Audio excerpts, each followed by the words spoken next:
الذي تساءلون به والأرحام إن الله كان عليكم رقيبا يا الذين آمنوا اتقوا الله وقولوا قولا سديدا يصلح لكم أعمالكم ويغفر لكم ذنوبكم ومن يطع الله ورسوله فقد فاز فوزا عظيما. إخوة الإيمان السلام عليكم ورحمة الله تعالى وبركاته. We give thanks to Allah subhanahu wa ta'ala who has given us another opportunity to be here today. Today being the 24th day of the month of Sha'ban in the year 1444 after the hijrah of Prophet Muhammad sallallahu alaihi wasallam from Mecca to Medina, which is equivalent to the 17th day of March in the year 2023 after the birth of Nabi Isa alayhi salamullah. Allah subhanahu wa ta'ala can this our gathering as an act of ibadah. In continuation with the discussion we've been discussing for the past 4-5 weeks now concerning Surat Khaf. Alhamdulillah, we are able to discuss extensively about the 7 slippers of the grave last week. And we told us at the inception, like 5 weeks ago, that basically Surat Khaf discussing about 4 points. The first one discussed about the Iman, the faith of the 7 slippers that ran away from the town where idol is being worshipped and they ran to the cave. The second story is one that talks about fitnatul mal, the trials that is associated or that are associated to being rich, to being wealthy, which is what we are going to discuss today. The third one is the fitna that is associated with knowledge, which concerns Nabi Musa and Khidr. And the fourth one is the fitna that is associated, the trial that is associated with the throne, which concerns Zulkarnain.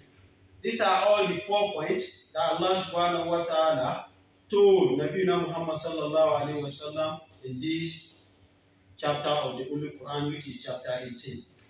We've been able to discuss from chapter 1 to verse 25, from verse 21, verse number 1 to verse 25. We are going to continue on the verse 26 today. Allah subhanahu wa ta'ala told us about the sleepers of the cave, which we are able to establish last week, that they slept inside the cave for 309 years. And Allah subhanahu wa ta'ala now told us that, again, that is just a generic value that I've given you. Allah said, Kulillahu a'lamu bima labisu. Allah said, O Prophet Muhammad, tell them, and the one that knows the number of years that they have slept inside the cave. Lahu ghaibu samawati wal ard. The knowledge of the unseen and what you people are seeing, the knowledge of the heaven and the earth belongs to me, Allah subhanahu wa ta'ala. Absolutely bi'i wa asmi. Me, Allah subhanahu wa ta'ala, the one that sees everything and I hear everything. As Allah told us in Surah Al-Mulk, like that wasiru qawlakum aw wij'alu bihi innahu alimun bisati sudur. Allah ya'lamu.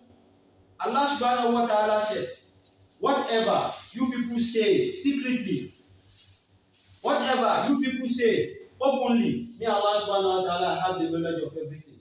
So Allah is still reconfirming it here that me Allah subhanahu wa ta'ala absil bihi wa asmi.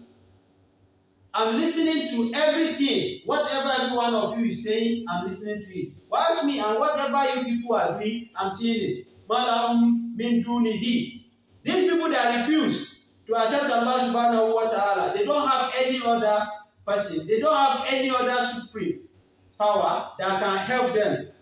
Malahum min dunihi min waliyin. They don't have any other protector except Allah subhanahu wa ta'ala. Wala yushriku fi hukmihi ahadan. Those of you that we are going to think about Allah subhanahu wa ta'ala, you should neither or nor associate partnership with Allah subhanahu wa ta'ala. Allah is confirming His authority and His sovereignty concerning what He did for the Ashabul Khaf. Allah is now telling Prophet Muhammad sallallahu alaihi wasallam, "Watlu ma uhiya ilayka min kitabi rabbik." O Prophet Muhammad, read unto them what we have revealed unto you. Tell them about what we have told you. Read to them, La mubaddila li kalimatihi.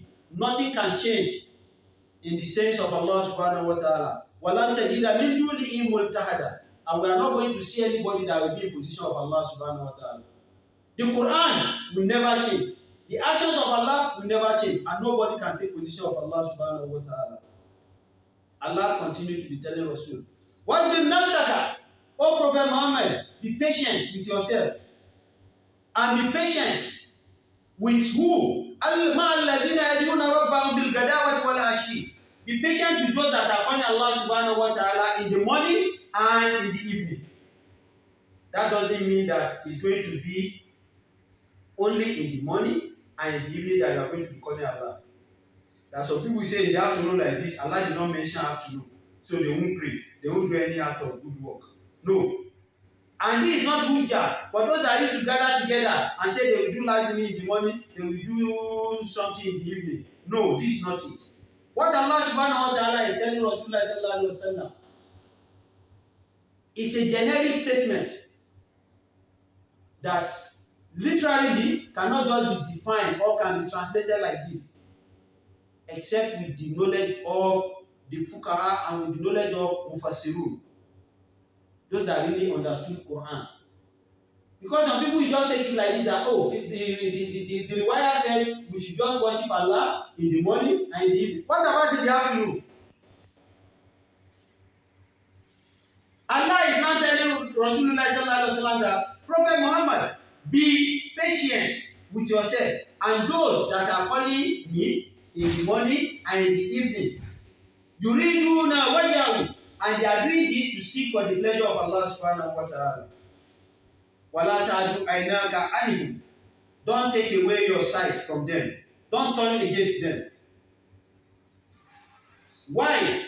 Part of the sababu nuzul of this ayah was that Umayyah ibn Khalaf, the slave master of Bilal, and other Quraysh, other stakeholders of Quraysh, they went and meet Rasulullah sallallahu alaihi wasallam that for us to be able to believe in what you are saying, and for us to be able to sit down with you, you have to send away some of the second-class people away from your vicinity, like them Bilal bin Abi Rabah, like them Abdullah bin Mas'ud, like them Abu Zar al-Ghifari. That you need to send them away, because these people, they don't match our status. We can't be sitting down with them. They see them like riffraffs. So Allah is now telling Rasulullah, "Wala ta'du aynaka anhum." Don't turn away your sight from them. These are the people that accepted the religion of Allah from you when you are in a state of adversity. These people cannot just come now and now be telling you that you send them away. The way some of our malams used to do. If a rich man comes into the masjid, they will now be pampering him as if he's a god. People that they be in the masjid together, that they lay the foundation of the masjid together, because they are not as wealthy as these people that just come, they will now be giving them a special recognition. Allah is warning Rasulullah sallallahu alaihi wasallam. Wala ta'du aynaka anhum. Don't turn away from them. Part of what they did, this Quraysh, was the reason why Allah subhanahu wa ta'ala revealed Surat Abasa. Abasa wa tawalla an ja'ul ama. Who is that ama? Abdullah ibn Ummi al-Maktoum, the blind man.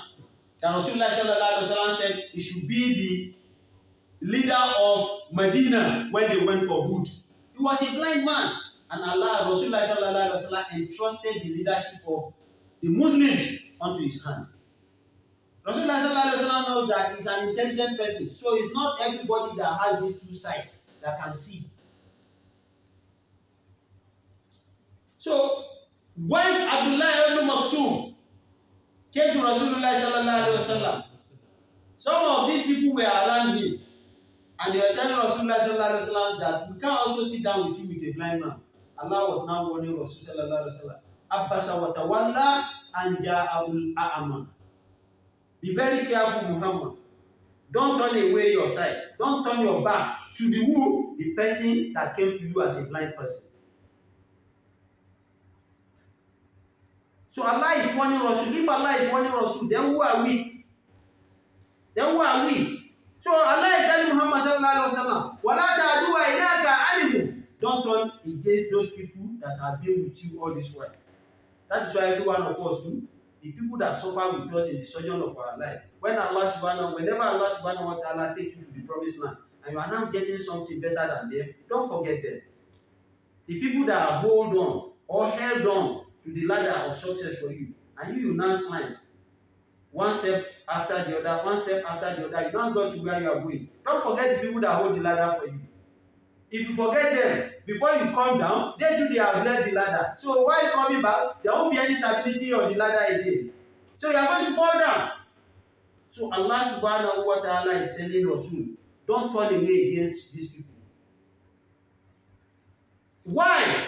Turiduna zinnatal hayat ad-dunya. Because you want these people to give you the material of this world. Allah is warning Rasul.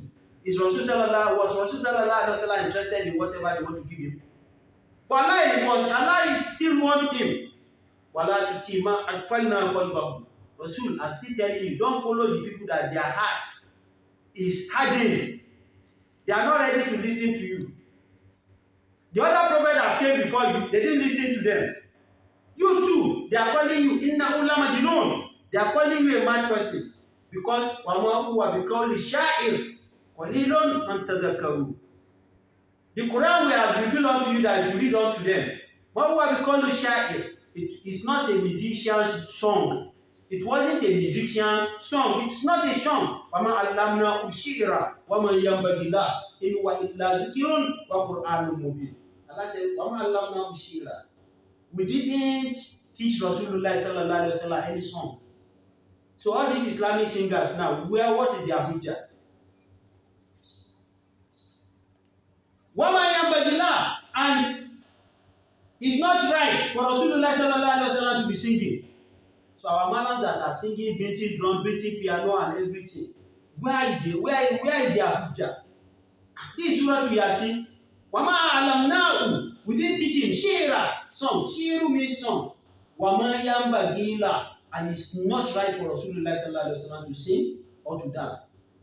But what we have revealed unto him that they are calling a song, those idiots, is what? In huwa illa dhikrun wal qur'anul mubin. It's just a remembrance of Allah subhanahu wa ta'ala. And what is that remembrance of Allah? Al-Quran is telling. So Allah subhanahu wa ta'ala is telling him that all those idiots that are coming around you, don't listen to them. Don't follow them. Because they will take away your heart and dhikrina from the remembrance of Allah. That's why you see some people, whenever they are struggling, they will be doing very well in the masjid, they will be propagating Islam. As soon as Allah subhanahu wa ta'ala bless them with 50,000 naira, they start misbehaving. As soon as he starts having 100,000, we stop coming to masjid. As soon as his money multiplies to 150, 200,000, that is when we now be knowing that our imam, we need to impeach the imam. So Allah subhanahu wa ta'ala is telling us, and he told Rasulullah sallallahu alaihi wasallam to tell us that we should not misbehave whenever he share with us among his bounties. Whatever Allah subhanahu wa ta'ala gives us is just a share. It's not all. It's not all. Our health, Allah just share part of what he has in his bank. He shared it with us.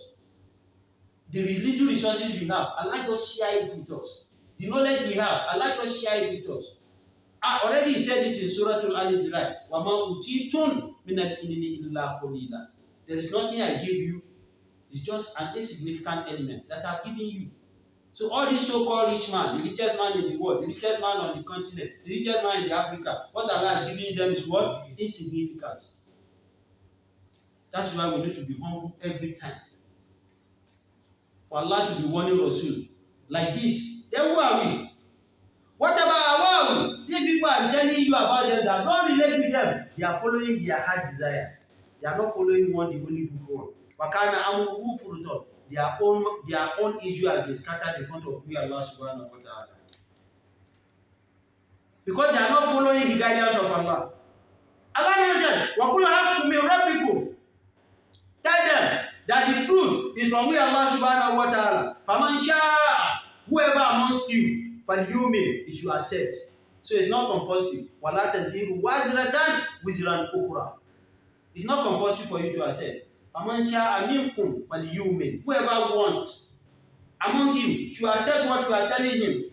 وَمَنْ شَاءَ فَلْيَكْفُرْ. And whoever wants among you should go astray and become a kafir. It's left unto you. But what? إِنَّا أَعْتَدْنَا لِلظَّالِمِينَ نَارًا.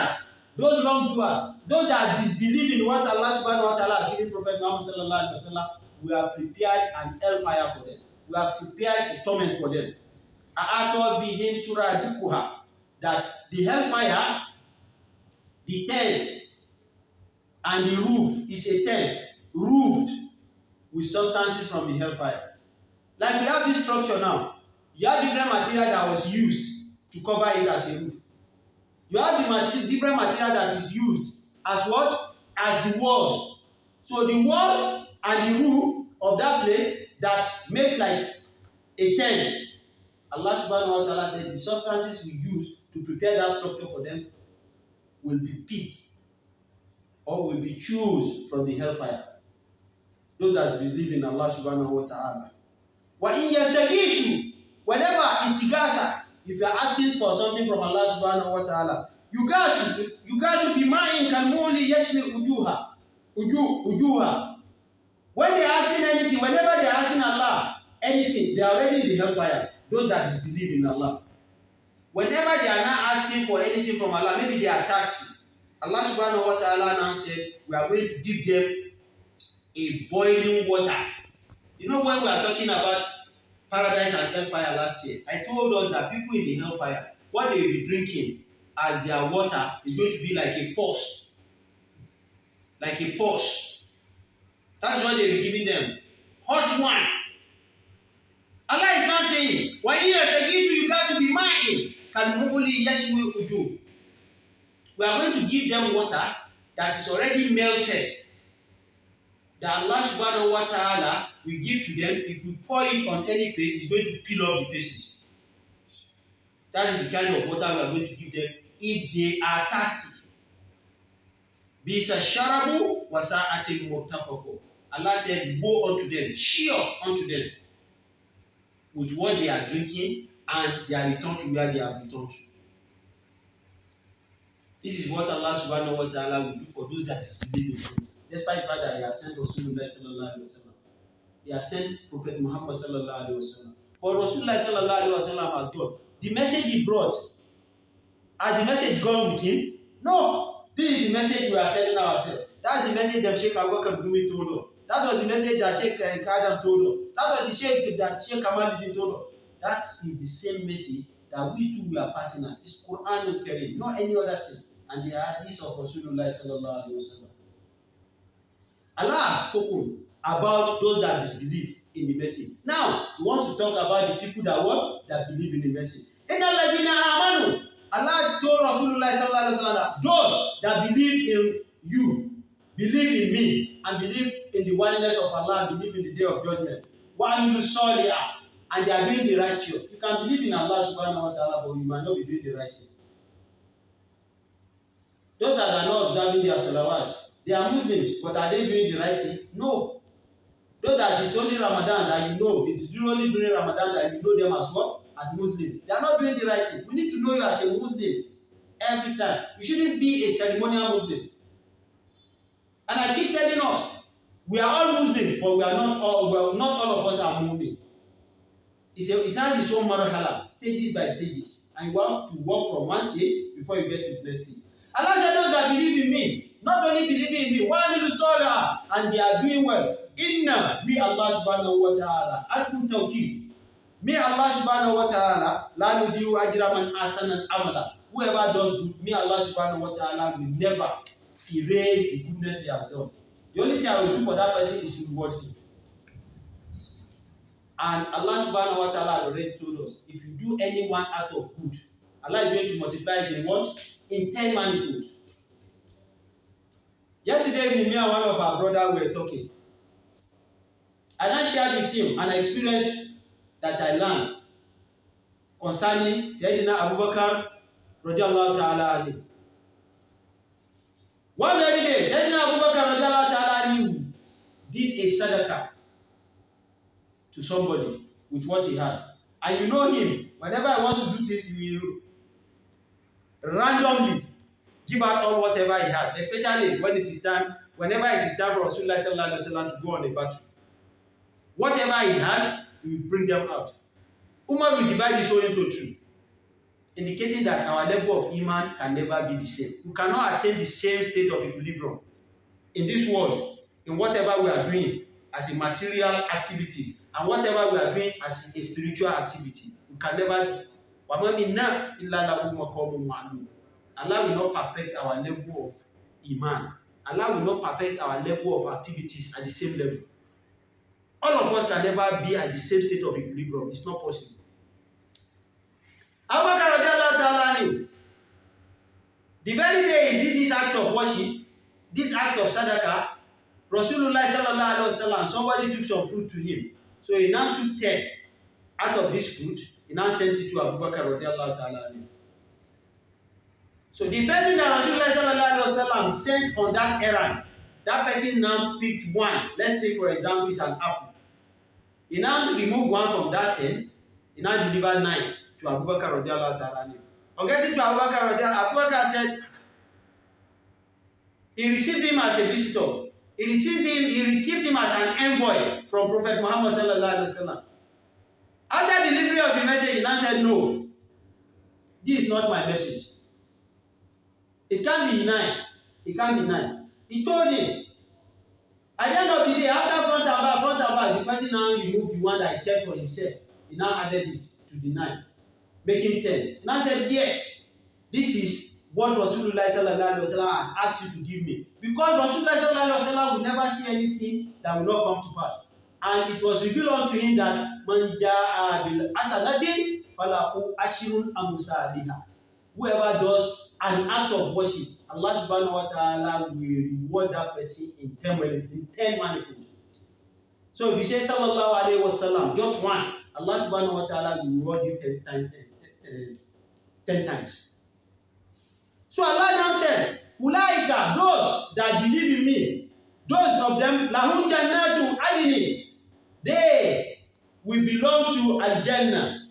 Which Al-Jannah? Tajri min tahtihimul anhar, that there's going to be stream of water that will be flowing under the Al-Jannah.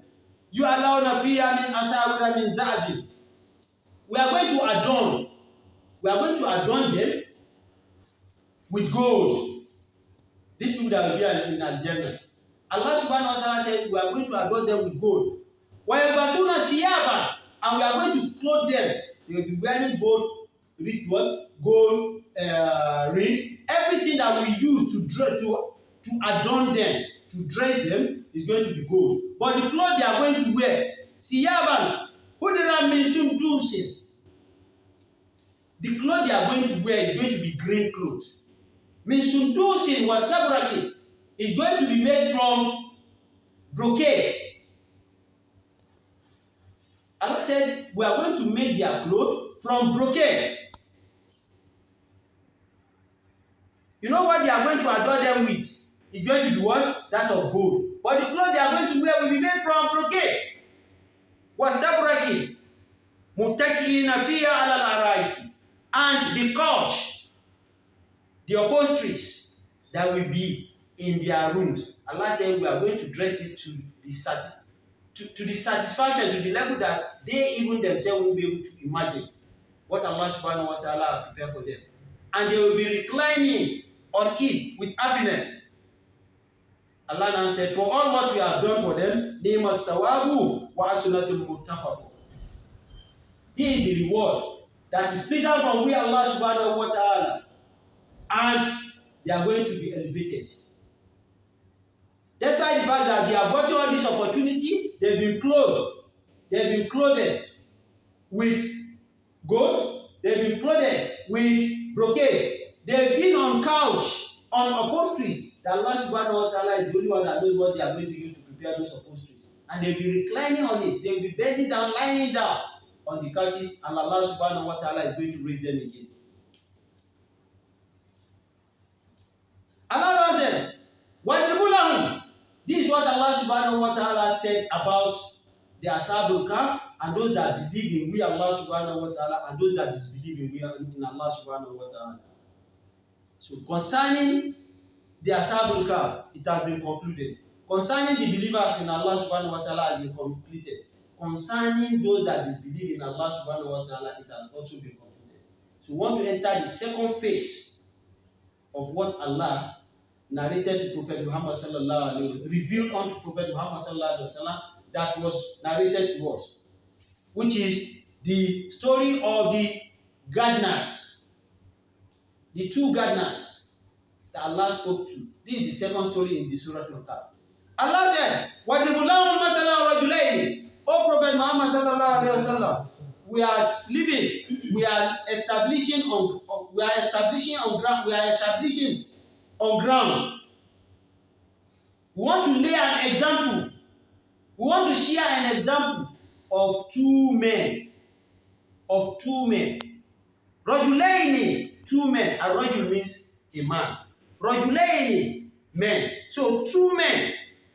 Ja'alna li ahadihima jannatayn. We gave one of them two gardens. A garden is quite different from a farm. A garden is al-jannah. A farm is al-mazra. Allah said we gave him two gardens. And this garden, min anabin, inside the garden, it was a plantation of grapes. You know, grapes, they are precious fruits. They are fragile fruits and very expensive. Allah said the plantation on one of the farm is what? Is that of the grapes. We now surrounded that plantation of grapes. We surrounded it with palm dates. Debino. We use dates to surround the what? The plantation of the what? Of the grapes. And inside that farm, inside that garden, we still have other varieties of fruits, indicating that it's not only grape that is in that garden. Each of these gardens, they are flourishing. They are producing good fruit. None of them is short of water. None of them is short of good climatic conditions. Over the years, they are producing good fruit. Inside this garden, Allah subhanahu wa ta'ala gave them the opportunity that a stream should be flowing. So there is no need for the owner of the garden to be doing what? To be doing irrigation. He doesn't need to do irrigation before his fruit will germinate. You can see the blessing of Allah subhanahu wa ta'ala. Wakana lahu samarun. One among these two guys, the one that Allah subhanahu wa ta'ala is talking about, that he gave him two gardens. One of them was given two gardens. He was now talking to the other one that, what you have will. He was postulating him. He was gesticulating him. He was mocking him. The one that his garden was flourishing very well. He was mocking the other one. Anna aksaru minka malan wa adun nafara. That me, I am richer than you. And I'm of noble background than you. I'm among the first class set of people. The one that is garden is flourishing very well. Is one telling the other person, you know, Allah subhanahu wa ta'ala cannot perfect all what you have, cannot do the same thing for all of us at the same time. We make sure that somebody has 5 naira, somebody has 5 kobo. Somebody has 10 naira, somebody has 100 naira. All of us cannot have 100 naira at the same time. One person will be richer than another person. So this person that has two gardens, that everything is going on fine with him, was now mocking the second person. That my own garden is flourishing, your own is not doing well. I am richer than you, and I have more nobility than you. One very day, he now entered his garden. What was all in Nafsi? And he was wrongdoing to himself. He transgressed. He do zulm on himself. When he entered his garden, he now said, Kola. I don't think, as Allah subhanahu wa ta'ala has blessed me now, I don't think anything can happen to me that will make me bow down my head in a state of regret. Nothing can happen. This is how we continue to be enjoying this world. Nothing can happen and nothing will happen to this my garden. He was so boastful of himself. He was full of ego that nothing can happen. The way some of these are rich men too used to say that yes, we have attained the state of satisfaction, that nothing can happen. I've worked for over 50 years and nothing can happen. My next generation, next 3 generations can never suffer. We have some people that used to say that. So also this man too was so boastful of himself that yes, what Allah subhanahu wa ta'ala has done for me, nothing evil can affect me. No calamity can befall me. He was saying that when he entered his garden. And he saw everything green. And you know green is a symbol